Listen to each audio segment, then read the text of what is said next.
So I was just explaining the case to her. She's just read over Gary's case and told her about the meeting on Monday where students asked about dysarthria. And look, I'd really love to I'd like to take up a couple of issues if I can, just from my reading of the case. One is that the palliative care team have put in a referral to you at the local community health centre. And if that's true, that the OT is working at the local community health centre, I'm sort of interested. You know, I'm just interested reading it, why the palliative care team have come to the community health centre, because palliative care teams usually operate, you know, under the auspices of a hospital. And if they are truly community-based, hallelujah. But what I really wanted to say when I first thought about it was that very few speeches working in local community health centres will have anything to do with anyone over the age of 7. That basically 0 to 5 is the speeches remit, because language is so important, you know, for kids before they get to school. So so that's one point. So you're not going to have a colleague, so you are going to have to know a little bit about speechy related stuff. Yeah. Which brings me to what Libby's saying is in the community-based team, you may not have a speechy to refer to. Not for adults. But maybe just to consult with, you could. You might, but it may well be that the issues that are coming up with that will come up with dysarthria. And look, dysarthria is very much about muscle weakness. So it's a motor speech disorder. And it might affect the lips, in which case you'll have drooling. It might often affects the tongue.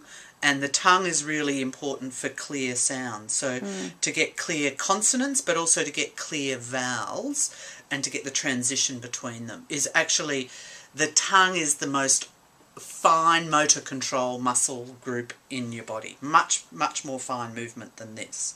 This is incredibly fine movement.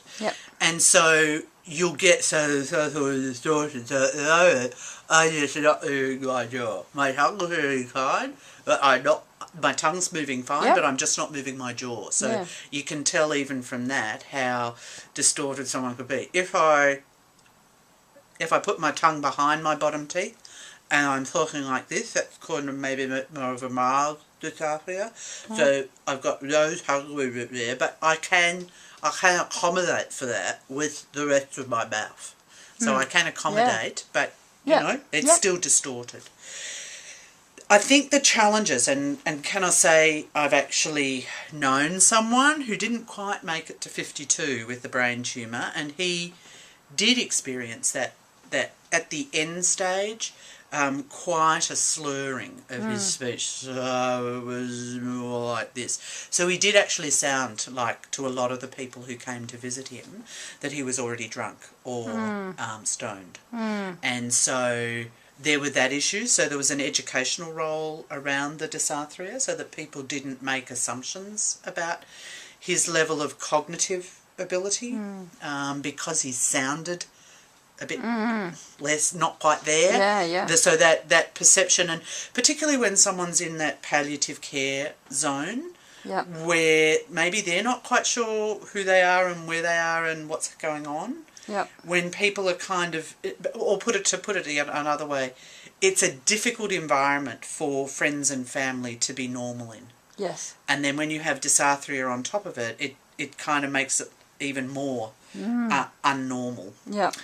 And if it's going to deteriorate, then there's a couple of things that I would say. One is that you probably might need to look at systems that can, as a speech therapist, I'd be looking at things like alternative augmentative communication. So to what extent is writing part of his normal practice?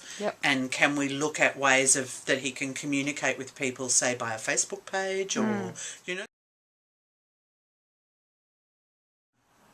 So with AAC, I think, as I said, the first thing I'd be looking at is what does he use already? He's deteriorating, it's palliative care, but communication with his family does seem to be a really important issue for this person, partly because of the whole social thing.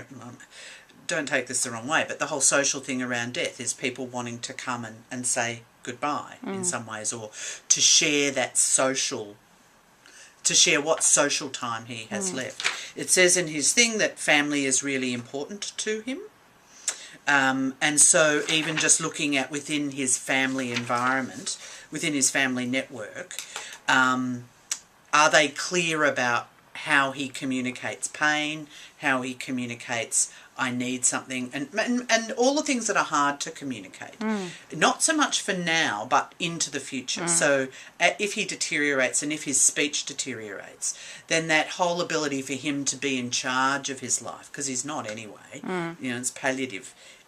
But you need to be in charge for as long as you can be in charge, you know.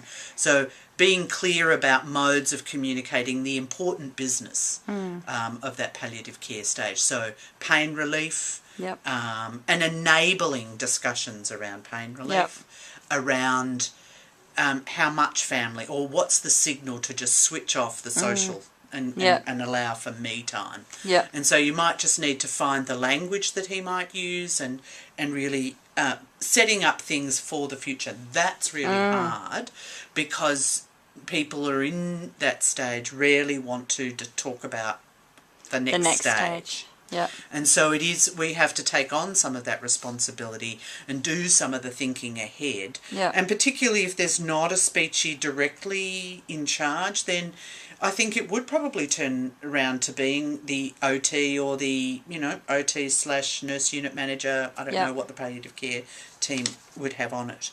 But I'd be expecting that someone in that situation would call me and I would do it by consultation. I would not come and assess that person because I would actually feel that my broad recommendations, given the stage he's in, they don't want a lot of extra people coming on board.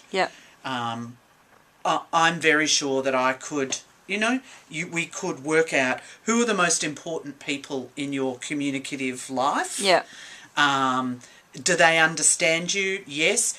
Do they want a little bit of input from a speechie about situation? Fine, then I'd come. But probably only if the family wanted it. For an actual OT colleague, I would be making recommendations around AAC, and I would support that. So I would write a fairly detailed email or plan. This is what I think you should do. If in doubt, then maybe video the client or video your interaction with the client when the OT does it. Send that to me. I might get a few clues and indicators. But really, I think in that palliative stage, we don't want to go abdicating our responsibilities. We want to actually say, how can we minimise the stress here for the family? And we can minimise it by you as an OT, you know, taking on board something that you can do. You can ask. You do understand with a little bit of direction maybe and some suggestions about technology. But you know, looking at things like, okay, well, if it's about how do we, it's such a hard thing to say, but how do we experience that end stage of life? We experience it usually as a desire to be close and share experiences and share something of our life. So it actually might be doing something like helping to create a "This Is My Life." You know, digital story thing with all the let's get the photos together, let's talk about them, but let's record it in your voice now while it's still clear. Like, for example, there's a guy in America who does a lot of what he calls voice banking. So he records his own self saying certain things. For clients who have a degenerative disease record themselves saying, you know, things like, sorry folks, I've had enough now, right through to piss off. Do you know, like literally in the words of the person. And record those while they still can. It's very confronting. But actually when they get to the stage and they want to program a device where they just hit a button and it says, this is a 3 scotches day. Or, so fabulous to see you, mate. You know, if the... How much nicer is it going to be for the mate who's just called in from Perth, flown all the way over, heard you weren't well, thought I'd pop by, for him to hear your real voice. Yeah, that's Do you know what I right. mean? Yeah. So it's those kinds of things that's that a I'd great be idea. really engaging with. Yeah. There you go. Awesome. Thank That you. is what a speechy might offer. Yeah. Hope it's been useful. Thank you. Thanks, Libby. See you later. Bye.